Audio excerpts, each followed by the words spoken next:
Hello, I'm Liz Peetz, and I am the Vice President of Government Affairs for CAR. And today we're going to talk about what happened in the 2022 legislative session. So, very exciting. We worked on more than 103 bills that the LPC took positions on this year, and some of them are fairly significant. So, let's spend some time by starting off with one of our first subcommittees, Business and Taxation.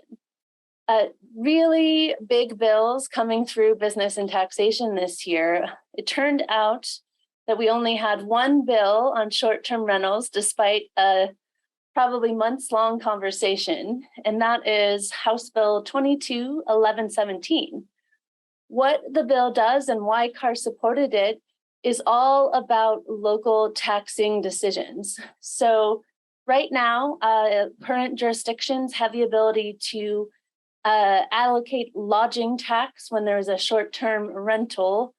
What is new with this legislation that passed and was signed into law by the governor is that lodging tax can now be allocated to new uses.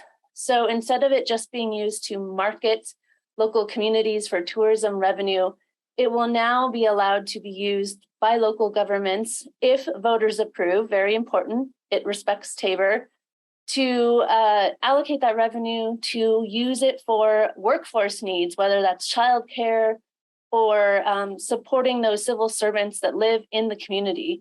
We really like this because it doesn't limit a property right, but it does give local residents an ability to support their local residents who live and work there, because we couldn't do anything if we didn't have a vibrant tourism economy here in Colorado. So House Bill 22-1117 was signed into law. We're very proud to see it go forward. Secondly, kind of a different subject, Senate Bill 22-099. This is all about sealing criminal records. What the bill would do is automate a process for sealing of records. Now, you might think, why is this a housing issue? Why did it become a big bill for CAR? What is really the biggest deal about this bill is what didn't get into the legislation. There was a potentially very problematic part of the bill as introduced that would have made every housing provider who had to comply with this bill subject to additional litigation. It would have said, if you don't follow the procedures of automatically sealing records, then it could be a violation of the Fair Housing Act. And as we pointed out to legislators, I know you're trying to get more people into the workforce if they've had a criminal past and they've made their amends. But the problem is we can't hold housing providers liable for information they're not even aware of because it's sealed. So we were able to get that part amended out of the bill, a technicality really, but very important for our members to not be subject to additional litigation. And once that part was stripped out of the bill became very easy and was signed into law by Governor Polis as well. This was a really big year for housing bills. At the Capitol, not only are we recovering from the pandemic and still suffering from a lower inventory climate, but we are dealing with how do we spend federal dollars that came from the federal government. And I'm happy to say that CAR and many other housing stakeholders were heavily involved in 3 to 4 bills at the Capitol about ARPA funding. You might remember last year, our Century of Opportunity, we worked on incentivizing local governments to do the right thing. Well, thankfully, most of these affordable housing bills build upon the concept that CAR and Habitat for Humanity created last year. It's very exciting because we are going to be spending nearly $393 million to start addressing our housing supply deficit. The first bill is all about a revolving loan fund. It's Senate Bill 22-159. A revolving loan fund is really cool because the profits and projects that come out of those housing developments get put back into the entity that's created. So it is a refilling supply of creating housing. Now, our biggest approach, because all of these bills take a continuum approach, but the part that CAR was most involved in is ensuring that there is for sale affordable housing units creation in this bill and the other ones I'm going to talk about in a couple of minutes. We also stressed really strongly that these need to be statewide approaches.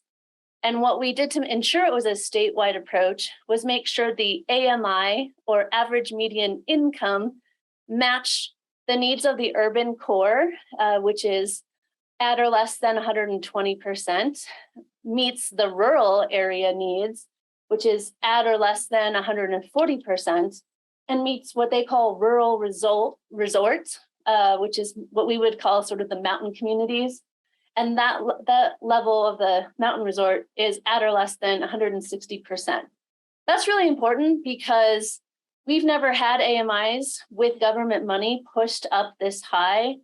And the other thing that's really exciting to see in this bill and some of the others is they're allowing the local governments who apply to get their projects built through this to get some of the costs covered for construction, building and permit or impact fees. And there are requirements and percentages of how they have to be distributed across our state. So we're going to see an increased investment in affordable housing. One other bill that's very similar to that bill, House Bill 1304, is the granting bill. So while 159 had about 150 million put into this newly created grant fund, a revolving loan fund, 1304 puts 178 million into two housing related grant programs, but one is a revolving loan and this new bill 1304 is grants. The grant bill is exciting because, again, we were very strongly front and center using our advocacy and our housing statistics to show why the housing deficit and why the prices were going up and really pricing Coloradans out of Colorado. But again, we were strengthening these AMI levels, and we're focused here on creating intergenerational wealth. And that's so important when we look at many of our research shows that diverse communities don't generate intergenerational wealth without having homeownership as a housing asset. So it's exciting. This bill, I said it has two grant programs. One is sort of the traditional grant creation of housing units, including gap financing and land banking. The other thing that's interesting in this bill is it has a grant program for what we call strong communities. So it's going to help cover the costs of building out sustainable land use best practices and building projects that are energy efficient for the future. So that is very exciting to see our state invest in creative ideas like that.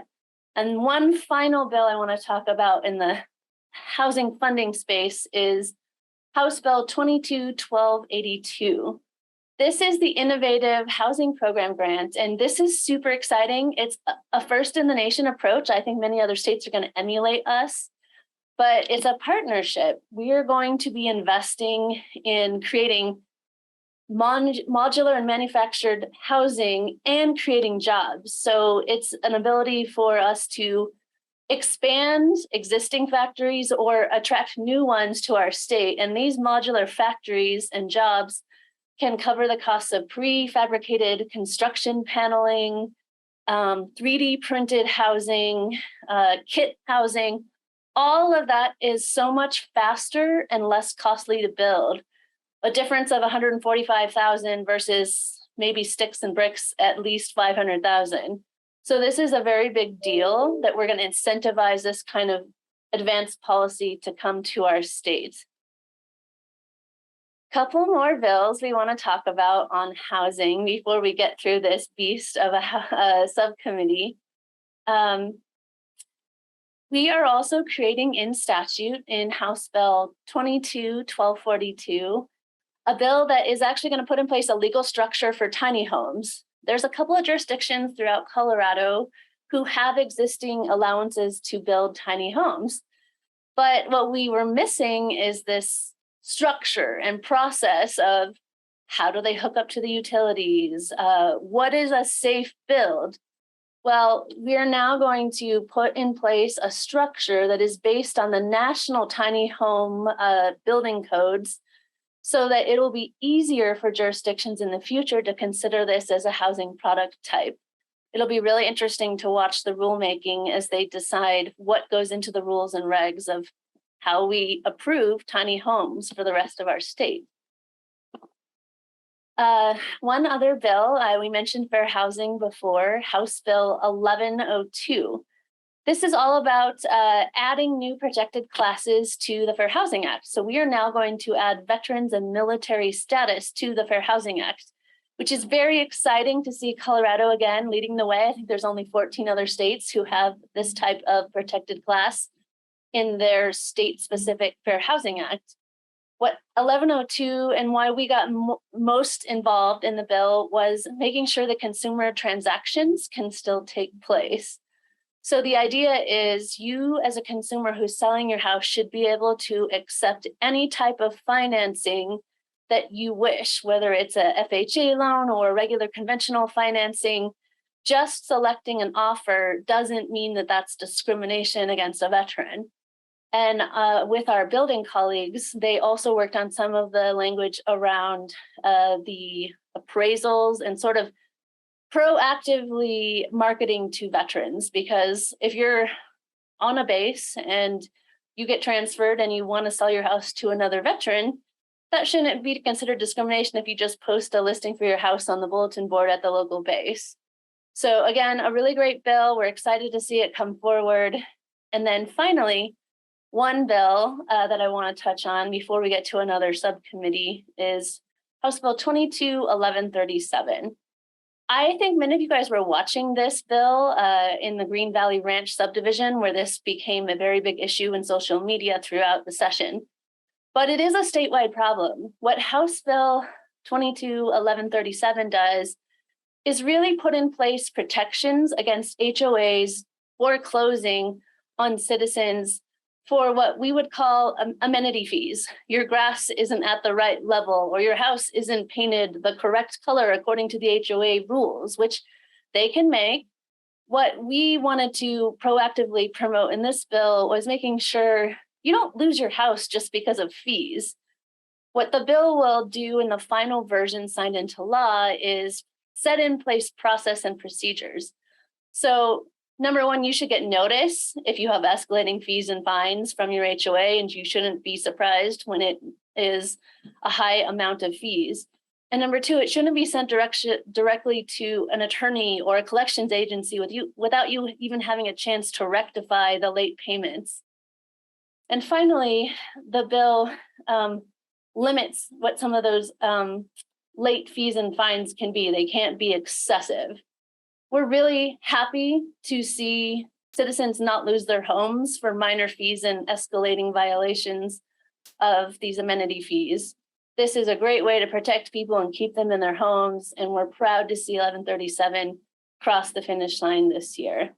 Thanks for tuning in today to some of the bills in the legislative review, and we will see you next time.